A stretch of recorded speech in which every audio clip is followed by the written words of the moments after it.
Di pemerintahan lu ini, pemerintahan yang paling boros, paling menyerap anggaran, menterinya banyak banget. Biarpun menterinya itu kinerjanya nggak ada, kualitasnya nggak ada. Menteri borongan, dikasih fasilitas, dikasih ini, dikasih gitu, ya kan, kasih fasilitas mobil, padahal menteri-menteri itu udah kaya-kaya.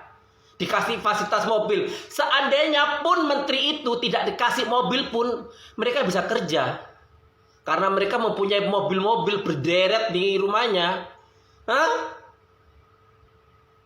Di eranya kamu Prabowo, rakyat dicekik, pajak dinaikin, semuanya dinaikin. MBG yang digaung-gaungkan, dibangga-banggakan sama kamu kan MBG. Paham MBG itu siapa ya? Ya kan aku udah berkali-kali MBG itu ya tendernya kamu yang mendapatkan itu semua. Kalau memang MBG itu tidak mempunyai dana, jangan kasih fasilitas menteri-menteri itu. Menteri itu tidak dikasih fasilitas saja pun hidupnya mereka udah mewah.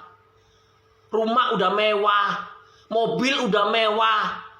Masih dikasih fasilitas negara, fasilitas rakyatmu aja Prabowo. Ya kan ya, miskin-miskin. Yang bayar lu aja hidupnya sengsara, blangsat.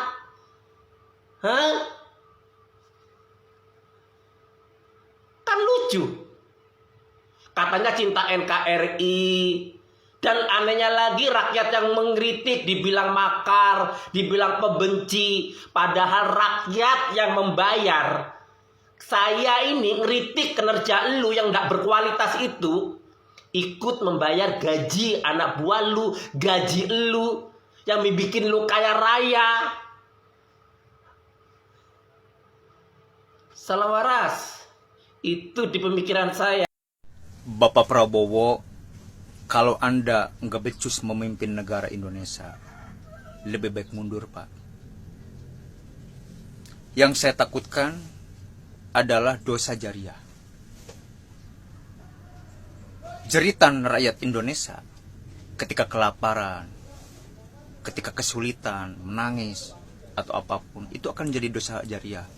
Karena Anda adalah sebagai pemimpin.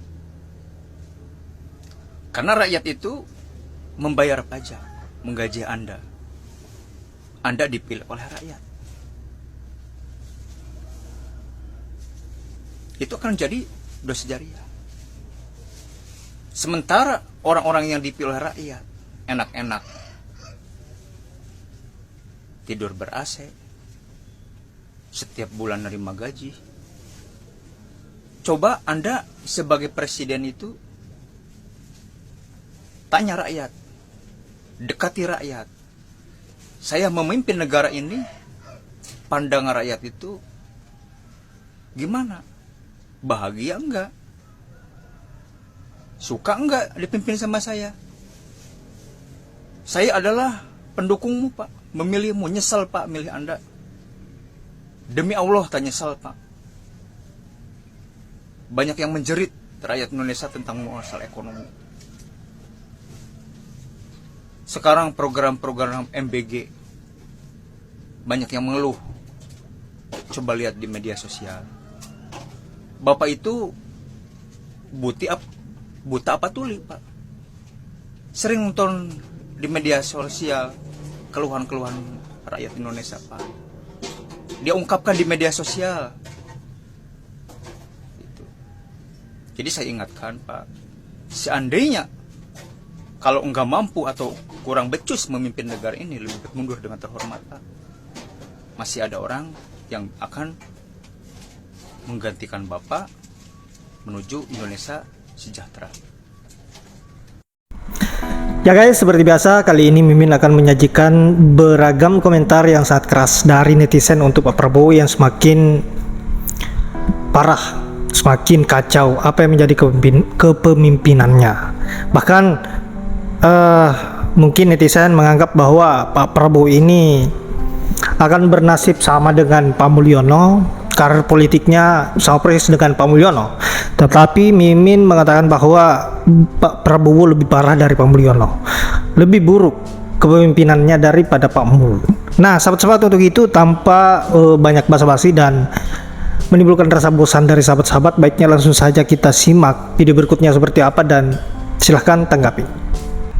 Sudah waktunya Prabowo, jangan kami rakyat kecil aja yang kau serang. Jangan rakyat kecil aja yang cari makan kau serang. Kau bilang rakyat sejahtera, anjing lah, mana ada sejahtera. Sekarang begini Prabowo, kau terapkan peraturan. Semua yang menerima gaji dari pemerintah, semua terapkan itu pajak 50% dari hasil pendapatan mereka dan disetorkan kepada negara. Kenapa? Karena dalam mereka melakukan pekerjaan itu semuanya rata-rata 99,9,9,9% tak ada yang beres, tak ada yang murni. Korupsi. Kalau ada sedikit aja lubang, langsung tap, langsung korupsi, tap. Semua kayak gitu parlemen Prabowo. Jadi sudah wajar apabila aparatur negara ini kau terapkan pajak tersendiri. Jangan kau samakan dengan rakyat kecil yang cari makan di ladang aja kau serobot ladangnya, yang nanam jahe, singkong, ubi, kayu aja kau serobot tanahnya. Jadi orang ini bayar pajak bagaimana? Pakai apa? Pakai tai, pakai ini, pakai ngenge ini. Orang rakyat kecil bayar pajak, orang kau ganggu terus cari makan. Ngotak sikit kalau jadi pemimpin. Aduh, pusing kepala aku kalian buat. Memang ini negara Indonesia ini, kurasa nggak sampai kau selesai jadi presiden Prabowo, Indonesia udah hancur. Kau buat betul. Orang kebijakanmu kontroversial terus mendekat rakyat, terus mereka nggak ada enggak. Hah? Memang kau nggak cocok jadi presiden, kau cocoknya kau jadi militer aja. Itu makanya militer terus kau terapkan kepada rakyat. Kau adu-adukan terus militer itu sama rakyat, kau adu domba terus, kau bentur-benturkan terus. Kau pikirnya kami nggak berani sama tentara, sama aparat negara itu? Berani kami Prabowo, cuma kami takut sama bajunya. Bajunya itu yang kami takuti, yang kami hargai bajunya itu semua. Kalau kata-kata perang kami berani, sama-sama Pak Parang berani kami. Bukan kami takut, sejengkal pun kami nggak mundur.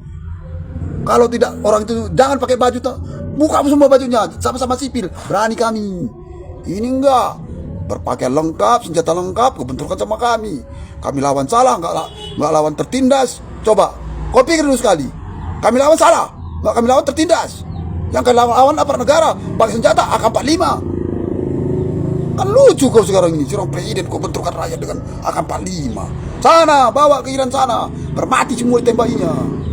Masih kesel sebenarnya kalau ingat Pak Prabowo, orang nomor 1 di Indonesia, orang yang paling berkuasa di Indonesia, Presiden Republik Indonesia, gampang banget dikibulin orang-orang terdekatnya. Ya, soal laporan warga Aceh atau pemulihan Aceh hampir 100%. Sudah tidak ada lagi warga Aceh yang tinggal di tenda atau sudah pindah ke hunian sementara atau tetap. Tapi kalau kita flashback ke belakang nih ya, ternyata Pak Prabowo bukan kali ini aja dikibulin orang terdekatnya, bukan.